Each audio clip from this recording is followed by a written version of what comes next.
Looking back on the last year, you'd be mistaken if you said you couldn't make out the slow and agonizing screams of the public and all people worldwide, as their planet and culture slowly disrupts and shits itself all over the universe, a galaxy of metaphorical fecal matter sprayed here and there for future scientists to study. To summarize 2016 in a word, Cosmo-fucked. This is CNT's 2016 Retrospectacular.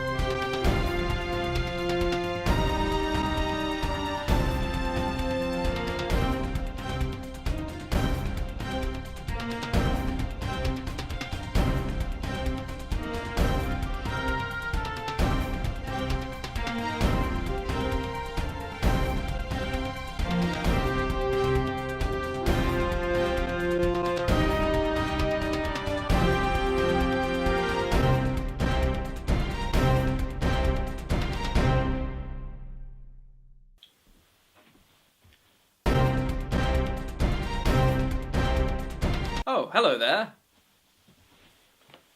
Tonight, we look back on the year as a whole, diving into the annals of 2016 like some sort of retrospective colonoscopy. It's undoubtedly been hard for the general public over the last year, what with Brexit, Trump becoming El Presidente of the United Hates of America, and of course, the loss of a true hero, my eternal When I was last asked to blast the mental arse of the public, I came here to Beccles. But these so-called people have the audacity to deny the word of Christ incarnate Jeremy Corbyn. Blasphemers! Today, we're asking the public, among other things, is the human race monumentally fucked? If I may intervene. Oh my goodness! What have I done? Oh no! Yes, after the bastard of our Lord 2016, Khan, ignoring all reasonable logic, as the last time he attempted this he ended up, and, ignoring the words of his therapist, me and Christ incarnate Jeremy Corbyn, Khan decided to go to Norwich to try and find some reasonable people. I mean, what other place could you think of for reasonable people? What reasonable place doesn't have a puppet theatre or a mustard shop or a... I'm getting ahead of myself. The stage was set, the tensions were high. I think Khan might have been a bit high as well. Everything depended on this. All they had to do was find one person to answer their questions. And who did they find? A confused old woman. So now Trump is, in power. Are you excited at the fact that Trump and Farage might collaborate in order to, create a wall over, the UK and predominantly white America? Excited, I think terrified. What are you afraid of? Trump? Farage? White people in general? I mean, I am, but that's because I'm a cat who lives underground. So, with no hope of finding someone who would match up to this guy, who I'm just going to call, Herman, Little Herman, they continued their journey. Next up, an idiot child. I'm not very happy with Trump in power, although, we'll see what happens. Yeah.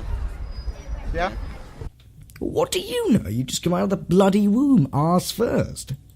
Talking shit. Now, socialism, according to Google, is a political and economic theory of social organization which advocates that the means of production, distribution and exchange should be owned or regulated by the community as a whole. 2016 had clearly taken its toll on this woman. She had a lot to say, and a lot of it was very reasonable. But while we were there, we couldn't help but notice that everyone around her looked exceedingly uncomfortable. It's just that the wrong people gossip for the wrong reasons. There's always money for bombs, there's always money for weapons in Syria, there's always money for things like that, there's money for Trident, but there isn't enough money to keep the casualty departments in the Norwich and North. Claiming to be a socialist and holding the Socialist, a newspaper that seems more fit to be the toilet paper of Tories, giving it out for free felt a little bit more like something we like to call communism. This is stupid. Who bloody wrote this? As Khan ventured on, it seemed that the devastating effects of 2016 had taken their toll on the public. Onlookers were shocked as some leather-clad loons screamed at the sky in an attempt to get God to recede into it. Their weapon? Christmas carols. Hooligans. At this point, it almost felt like all hope had been lost. Everyone Khan talked to seemed completely and utterly confused. No, 2017. What does that even bloody mean, 2017? I'll give you 2017 minutes to talk about what you mean by that. I'm honestly really confused by this man. We then met this lovely girl who, talked. No, but entertaining, yes. I mean, we're not equipped for that kind of space travel yet, but I think people are. Jeremy Corbyn, do you think... I know, that just took me... Right, because there's a question whether he's God, whether he's Jesus, whether he's a bit of both, because Jesus was a bit of both. He was also a Jew. Yeah. So, what do you think? Of Jeremy Corbyn? Yeah. This is the thing, I'm not a big fan of Jeremy Corbyn. I support the Labour Party, but I don't think Jeremy Corbyn is a good leader. Right. The anti-Semitism inquiries, the fact that he hung out with Hezbollah and called them his brothers, the fact that he called the assassination of a couple of Middle Eastern dictators a great tragedy. She had ignited something within Khan. She had used his one trigger word. Well, not his one trigger word. She called Jeremy Corbyn an anti-Semite. Well, he might just have something to say about that. Oh, okay. All hope was seemingly lost until one man, one glorious man, once again stepped out of the shadows to save the day. A man not known as a burrito, as we got his permission to be on camera. This man was the living meme. So what's your opinion on Trump being the first part-based president? Part-based president. It's not really part-based president, it's more of like a meme-based president. Oh, meme-based president, Maybe. Yeah? Yeah? Yeah, I can see that. Would you incline towards meme than you would fart?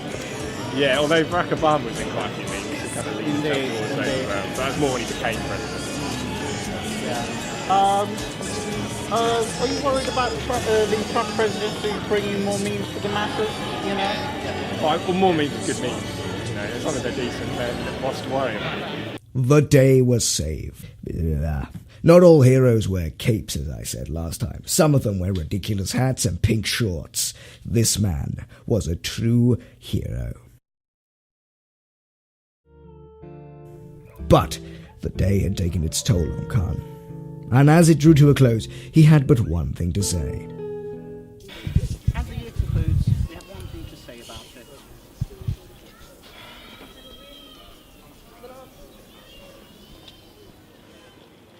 This is Counter Check by CNT News.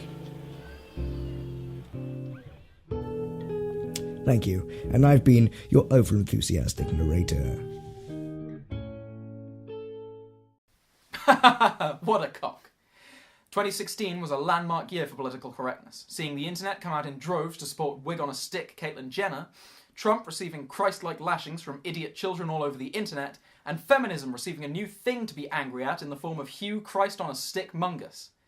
To look over 2016's political correctness gone wrong, gone sexual, here's some other This year has been a convoluted year in politics. Some saying the dawn of a new era. I say, no thanks, we've got plenty.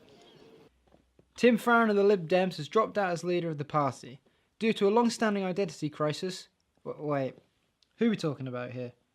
Sir Alan, not a Trump clone Sugar, and John Cleese have put their foot in the door of wanting to be Lib Dem leader. Sugar wanted to do the unthinkable by turning up and barking "You're fired" at a wall, and John Cleese something else to divorce and joke about on his next book tour / Python-related funeral. At this theatre in Norwich, 12 Angry Men is being shown on stage. It has got an outrage by a feminist set group called Tactful Women Against Theatre because of its lack of women in the play.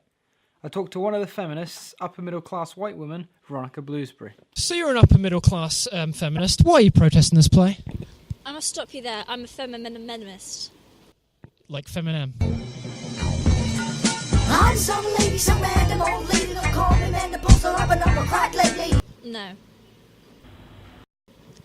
I'm protest this play because of its negative portrayal of women, because there aren't any, and its horrendous portrayal of men. So would you rather it be 12 Angry Women like the new Ghostbusters movie? 12 Angry Women is derogatory, sir. You are undermining me and the struggles other women go through. It's men like you who undermine women like me, fighting for men like you and women like me to help women and men like you and me fight for me and you and me. So would you rather it be genderless like 12 Angry? No, because gender is a construct of our sexy, sexist society. Call it 12? Who'd see a play called 12? This is CNT News. I should do that to camera. Yeah. Harrowing, shocking stuff. Really makes you hungry, eh, Marty? And the same to your children. Now, hot off his trails to the surprising West African dubstep scene, known simply as musical Zika, Stuart Thorough has been barking up the wrong tree. Like an idiot. I'd seen them everywhere online. Idiot. The growing phenomenon of furries fascinated me.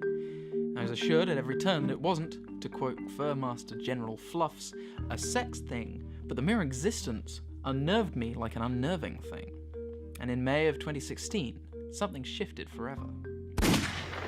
Harambe the gorilla, known as my Harambe in certain small circles of gorillophiles, was unjustly killed to save the life of a small, idiot boy. In the wake of this, furry terrorist sects known simply as Fluffsis took to social media and threatened, quote, a revolution of poor posturous scale. But nothing came of this. Yet in the growing months, fear of furries' ferociousness finally hit fever pitch. Not quite President Trump was recorded saying that he was going to grab them all by the pussy and throw them out of America. Little does he know, furries can be dogs too. How could he make this mistake? After 2015's infamous videos showing furries beheading donkeys, the racial slur used to describe male fans of My Little Donkey Show, a certain level of tenacity and brutality is expected and somewhat feared. Today I'm meeting with a known furry leader to discuss things and give the issue a real flea bath. Ha ha ha. Grandmaster Fluffs, before we start, I have one question. Meow. Is it a sex thing? No. Is it though? No. No. But is it? No. It is though, isn't it? Yes. Knew it. As these shots fade over each other to show the passage of time, Grandmaster Fluffs, former leader of Cute Cuddly Critters, shed light on the plight of a furry at night. Who's letting me write this stuff drunk?